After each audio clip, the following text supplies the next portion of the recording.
Ross in the finals at 195 and 3A, and Carter was he's state finals this year, right? Runner-up from Glenwood, yeah. So little 3A versus 2A action here.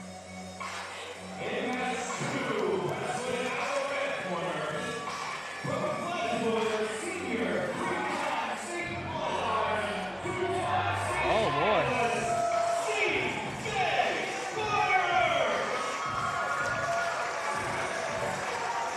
He's seen a weight room or two. Yeah, he wasn't just a passerby here. He was spending some time in it. He had reservations.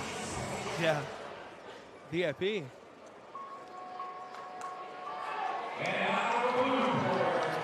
Well, aim Cyclone, Jim. Aims high, aims high.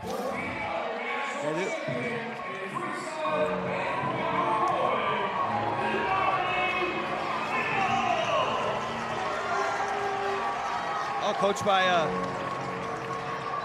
Cyclone alum, Dwight Henson. Dwight's son will be wrestling later tonight, so. 4-time All-American, Dwight. Tough dude. Here we go. Expect to. Mickel's really good in space, good at fakes. Operates really well. He's a gamesman. He's an entertainer. Carter.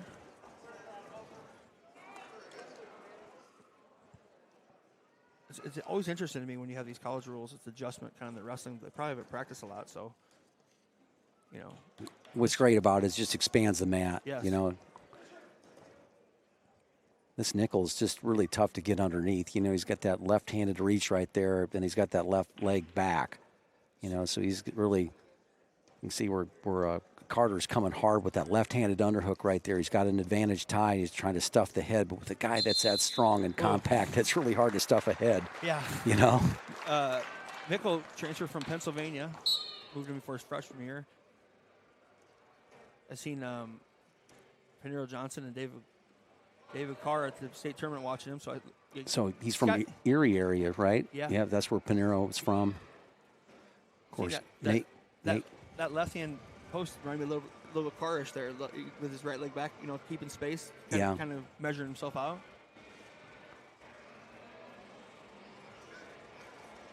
Ooh.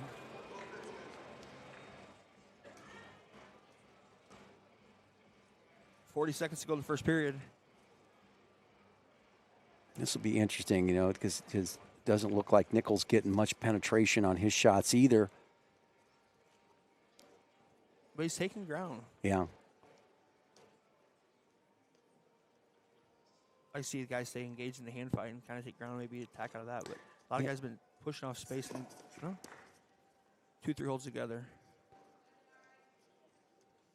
Mickel's really good at finishing periods. And what weight is this again? 195. 195.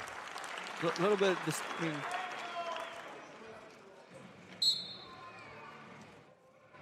so like we always say, you know, mat wrestling's huge in any match, but especially 0-0 first period. Yeah, it's just what you see a lot of times in high school and junior high. You know, the more powerful athlete's not going to have a difficult time coming out, and sometimes there's not as many skills in the top position to control him.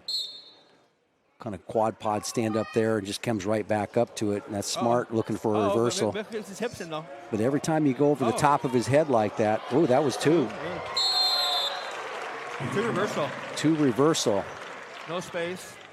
Well, he would like to have had an escape takedown there. Yeah. That would have been a little more mileage, but. Now Carter's good on top. He's going to go that scooped ankle, one side, powerful. He likes bar arms. It's a pivotal point in the match, but Mickel's usually really super explosive off the bottom. We'll see here.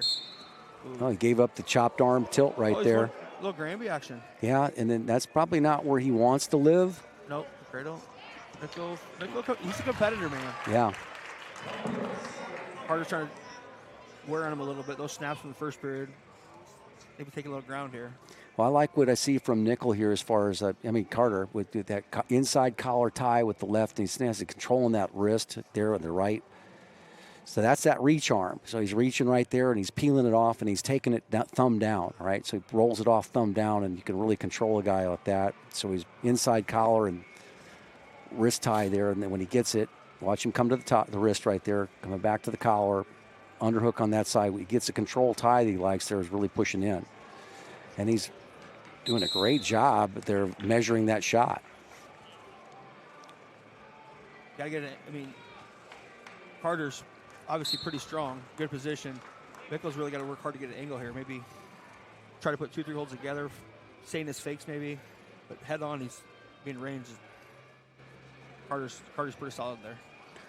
Yeah, but Mickel has been the one that's like in this position right here. He's taking territory. He's got the over collar right now.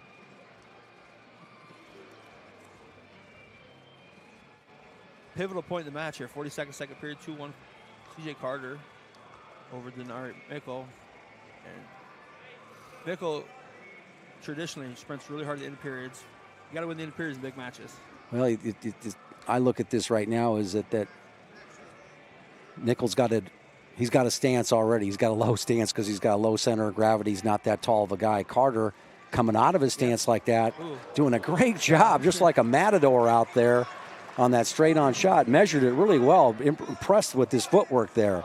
Gives the escape up. So 4-2, and then we're going to go to third period. It's going to be Mickel's choice. He's going to go down. So we're still within 1 point. Yeah, he did kind of ran his foot one way. Mickel overextended a little bit. And he ran back the other way. Never held on the front headlock. That was great footwork. You know, that looked like what we saw from Dean Hamady, the Big Ten champion at 165. The way he's able to go ahead and use his height to get angles on it and on your opponent and go behinds. And it looks like Mickel is just type of guy that's working in vectors right now. I like that ankle ride, kind of coming up and covering him real well. Make the bottom man work in this position here. Good spiral ride. Try to catch him on that Granby. Carrying the weight. Oh, one escape here. Yeah, he's going to get a push out here. I guess. Great job by Carter did a great job taking the edge, and then he relaxed a little bit. Maybe thought in his head high school rules, and Mickel came back around. Are they going edge with just the way they call the out of bounds rules? No stall. No stall call. We can't get the officials to do it every week. Most of the times get that right, Jim. Yeah. So 1:30 to go. Carter's up by 1. And will Carter be able to go ahead and hold his stance? Okay, because you know that Mickel's going to come. Can he hold his stance? And so far he's been able to do that and really get a good underhook and whip over action going off of Mickel's shots. He's been pretty much straightforward. I just noticed this. Mickel's wearing Carter's singlet. Speak of the devil. Yeah, I just saw that too, yeah. And the change with Mickel, it's right there. There it was. You can't. Right there. Look, walk right into that underhook, and that's going to be tight. That's a fall. Yeah. Wow. Yeah. Did a great job of keeping his stance, and Mickel obliged him, shot right into that underhook. Yeah, let's watch it back here, Jim. He hits it with a good fake, right? Comes Boom. with the elbows. Yeah. Great down block head position from Carter, and caught with the underhook. Yeah, these two guys are going to be 2 different weight classes, and a couple years. If you but good job. He kept wrestling, good fake. Carter stayed just solid with his fundamentals. Great match.